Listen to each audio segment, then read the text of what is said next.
Hello Libra, and welcome to your new moon lunar cycle insight video for the cycle beginning with the new moon in Sagittarius in early December and culminating as we head into the new year and the new moon solar eclipse in Capricorn. So this is a much quieter month than the ones that we have previously experienced. This is a time of recalibration after the months of, retrogrades and deep internal work that we've been doing. We had in November those huge shifts of Jupiter and the nodes. So this month takes on a calmer tone, a much more enjoyable, optimistic and expansive kind of energy moving through the cosmos for the next 4 weeks.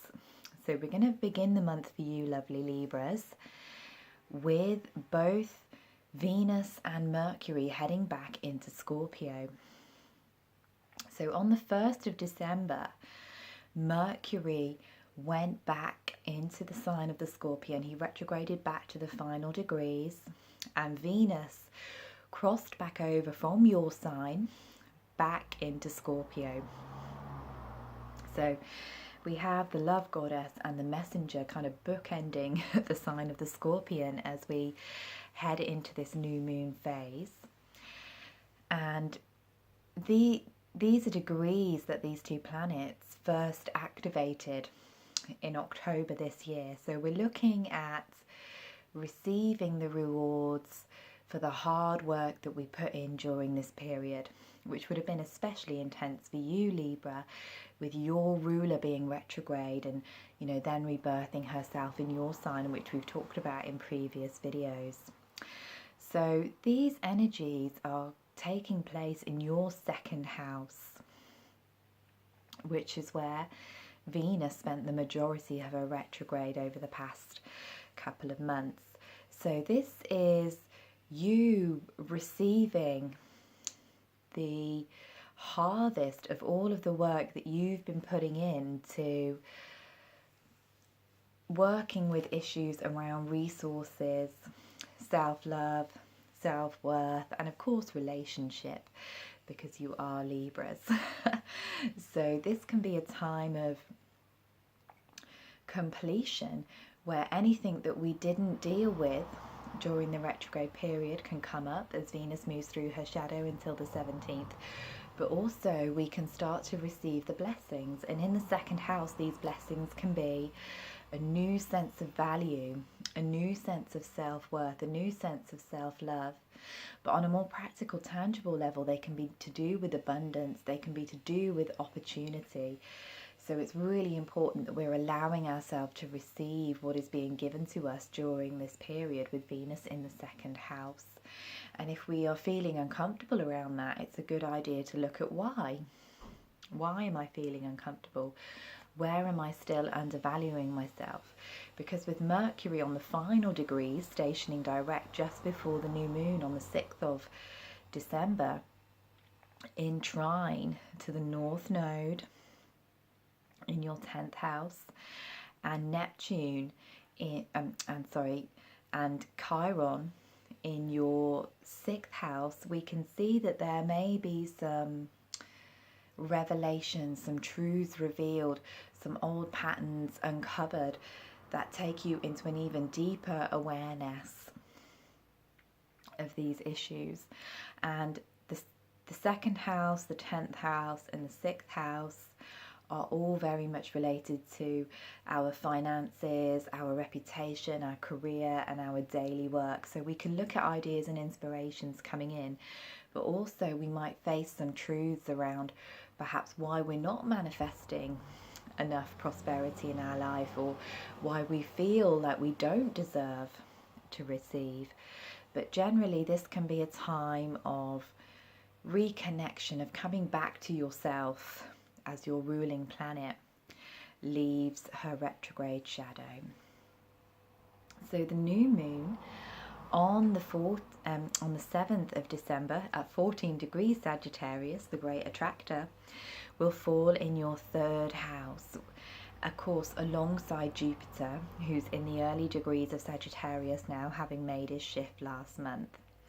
So this is a really beautiful energy, because Sagittarius is this expansive, positive, optimistic energy that seeks higher vision, seeks higher truth, provides us with inspiration. And the third house is our house of communication. It's the throat chakra house. It's the house where we connect with our social networks as well. So this can be a time when your social connections are expanding and you're receiving opportunity through other people, through the social acquaintances and interactions that you have. And of course, being a Libra, you are a naturally sociable sign. The third house is a exciting space for you.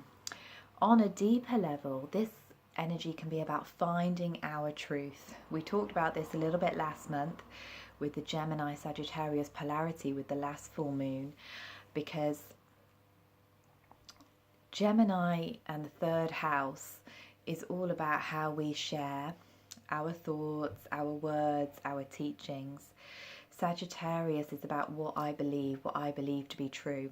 So we might still be doing some work around transforming our belief systems, and we might also be still doing some learning around how to express our own truth and allow others to do the same without us taking it too personally or being too offended by it. But in general, this new moon can bring in a download of new insights, new ideas. So what we might see with this combination of energies is, okay, I'm ready to receive now. So the universe kind of gives to me the new connections, the new inspirations, the new ideas.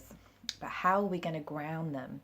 Because we've got Mars and Neptune in square to this moon from Pisces, your sixth house of day-to-day structures and routines.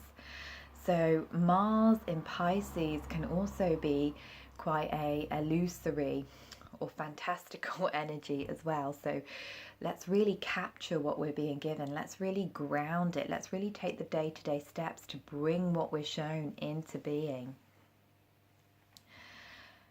As we approach the winter solstice on the 21st of December, the Sun will move into Capricorn. And he will move into your fourth house. So as he journeys through the sign of the goat this year, for all of us, he's going to be illuminating some powerful lessons, because the Capricorn section of our birth chart is the one that we're working very, very intensely with at this time. So we have Saturn here, we have Pluto here, and as of last month, we also have the South Node here. So the Sun's going to move through Capricorn, highlighting the karmic lessons that we are working with. And for you, Libra, this is your fourth house. This is the house of grounding, of roots, of home, of family. So you may have been feeling the need to make changes in these areas. You may have been being tested through these areas. There may be deep transformation coming through these areas of your life. So maybe there's an urge to move, to actually move physical location, or there's more responsibility or upheaval that is coming through your family. Quite often when we have these transits, we find ourselves having to take on more responsibility, perhaps take care of a relative, or, Saturn can also make us see the harsh truth of things. So we may, be seeing the toxic patterns that are playing out in our family and relationships.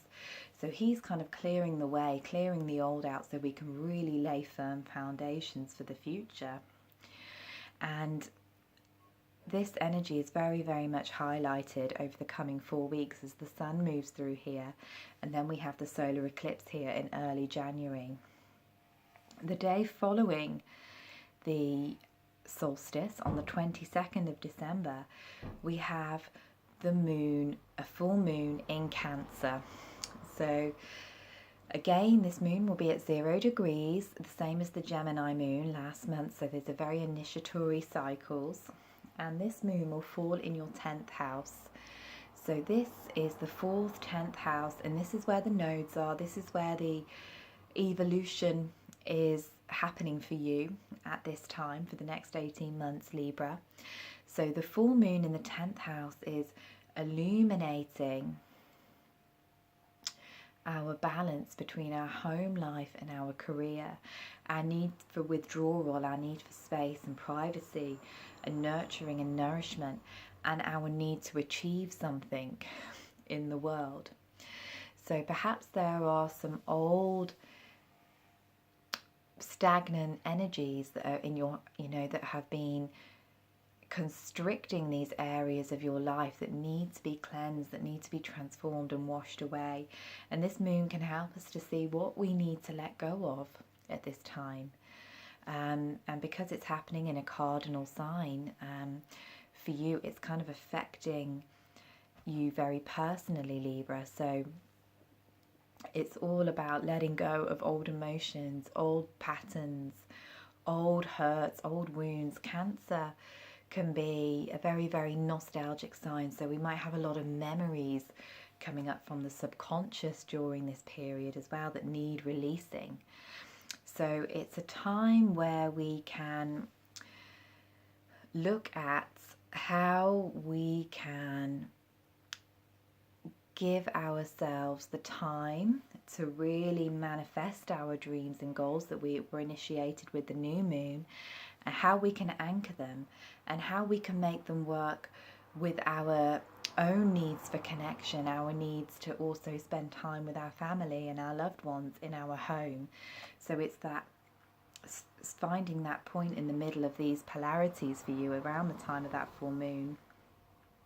So as we head into January, on the 1st of January, Mars is going to move into Aries. So this is a significant shift because Mars has been kind of going through the very celestial etheric signs for the past couple of months. He's been going through, well, since May, he's been in Aquarius doing his retrograde thing, and now he's in Mars, and now he's in Pisces with Neptune. It's a very kind of watery, dissolution type energy, and now he's coming back into the sign of his rulership, into Aries, which is your 7th house, with Aries being your opposite sign, Libra. So this can be a time when you start to feel really fired up to assert yourself, to assert your boundaries. He's going to come in and he's going to be trining Jupiter in Sagittarius in January, really kind of calling you to speak your truth, to really, come out and share your wisdom with the world, share your wisdom with everybody else as we head into the new year. And then, of course, we're going to culminate this cycle with that eclipse in Capricorn again in the 4th house. So the energies that are initiated around solstice are where we're doing our big learning as we head into the new year as well. So those are things to kind of contemplate and work with as we move through the festive period. I'm going to pick a card for you, Libra, from the Glastonbury Tarot by Lisa Tenzin Dolma. We're using tarot cards this month for a change, and because we're kind of, as I'm making these videos, we're in the dark moon energy. We've got Mercury, making his beautiful water trine in Scorpio. We've got Venus there, so we're in the kind of dark waters of prophecy, so tarot feels appropriate. So let's pick a card for you for the next 4 weeks.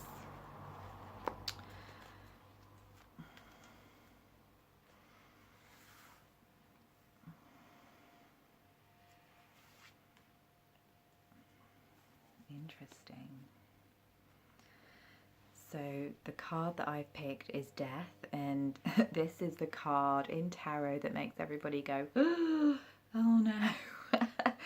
But really, when we think of this card, we think of transformation, we think of letting go, we think of release, of letting go of the old stuff that weighs us down. So it's a card that's very much associated with Scorpio, which is where we are right now, and it feels very significant with those 4th house energies that are being illuminated for you, which can call us to really let go of the past, For me, this card feels much more about you letting go of old stuff than anything else. Of course, it doesn't mean that anybody's going to pass away or anything terrible like that is going to happen, but it does indicate a transition from one state of being to the other.